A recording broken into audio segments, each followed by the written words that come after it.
ከ2020 መግባት በኋላ ብዙም አማራጭ አልነበረም። ነገሮች በራሳቸው ነው እየሄዱ የሄዱት። ከዛ በፊት ግን ብዙ አማራጮች ነበሩት። ለምን አብይ ኃላፊነት መውሰድ ያለበት? የሀገሪቷ የፖለቲካ ማዕከል ጠቅላይ ሚኒስትር ነው ኢትዮጵያ ውስጥ ቺፍ ኤግዜኪቲቭ ኦፊሰር። አንተ ካምፓኒ ግን ለምሳሌ አንተ የጉግል ሲኢኦ ብትሆን የተለያየ የጉግል ዩሮፕ፣ የጉግል ላቲን አሜሪካ ሊያጠፋ ይችላል። ዋናው ሪስፖንሲቢሊቲ ግን በአንተ ነው። አንድ እሱ በጣም ወሳኝ ነው። ሁለተኛ ህወሓት የተሸነፈ ፓርቲ ነው። ያኔ ከስልጣን የለቀቀ ፓርቲ ነው።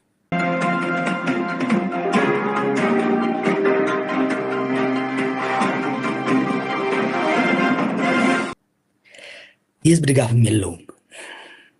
ትግራይ ውስጥ ራሱ የህዝብ ድጋፍ አልነበረውም። አብይ ግን በከፍተኛ ፖፑላር ማንዴት የመጣ መሪ ነው። ትልቅ ፖለቲካል ካፒታል ነበረው።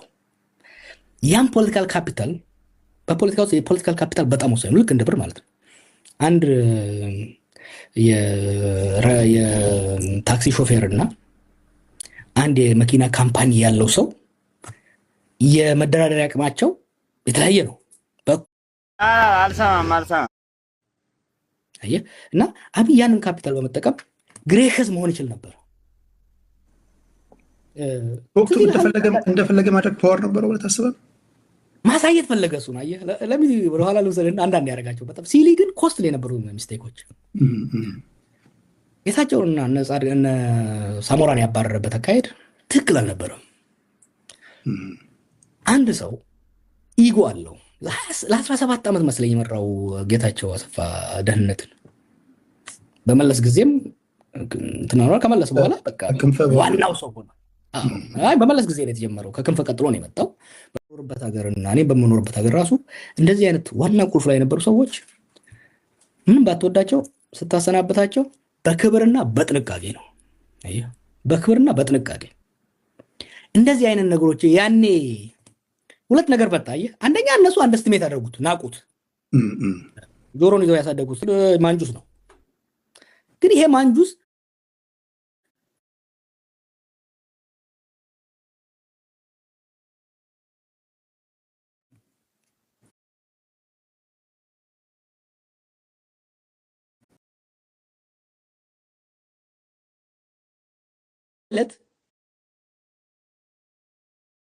ፓይለቱን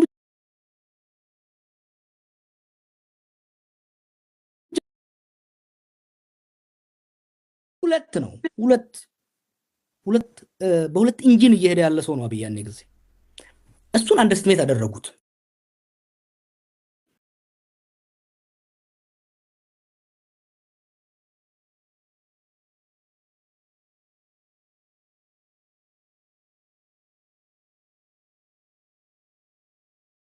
እልህ ውስጥ እያስገቡ ነገሮቹን አመጡና ያለመምታት እድል ነበረው።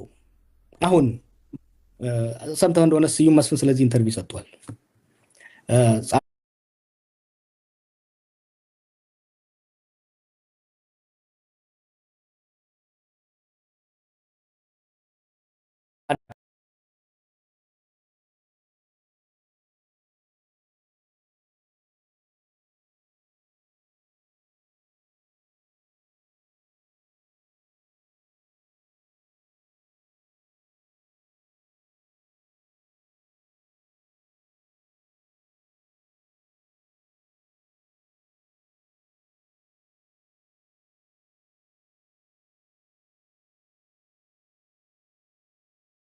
ብቻ ሳይሆን ያኔ ይህን ሁሉ እንዴት አልፌው እና ሞክረዋል እኮ ጻድቃን። አይ ነው ጻድቃን ሄዶ ሞክሯል።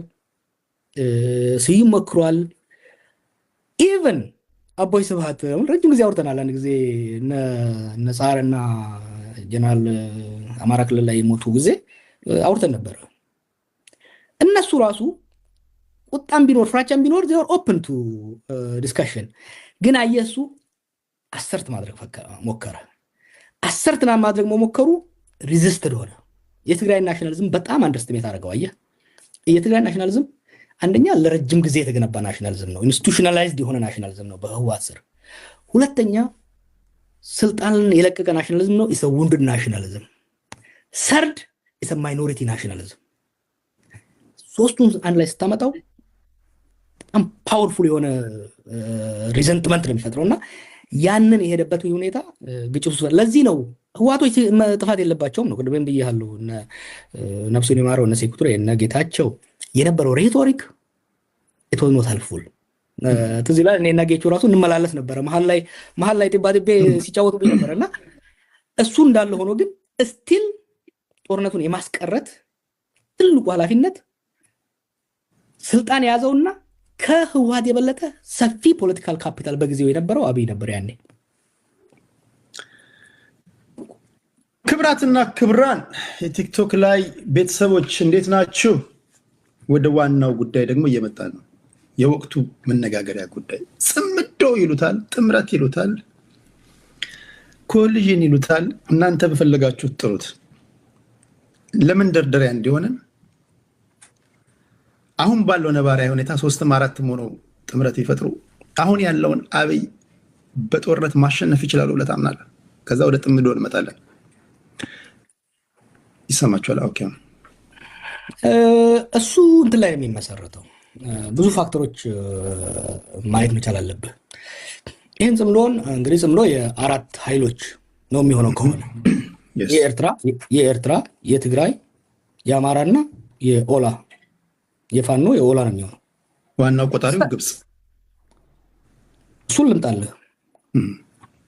ፊት ለፊት ተሰላፊዎች ሜዳ ውስጥ የሚጫወቱት ኳስ አቀባይንና ቲፎዞን አይደለም። እኛን ሳንቆጥር ሌሎችን ሳንቆጥር ሜዳ ውስጥ የሚጫወቱት ለሻምፒዮንስ ሊግ የሚጫወቱት ኤርትራ፣ ትግራይ፣ ሻቢያ፣ ህወሓት፣ ፋኖና ኦላ ነው የሚሆኑት በዛ ወገን። በዚህ ወገን አብይና አብሯቸው ያሉ ቲፒኤፍ ሌሎች ይኖራሉ።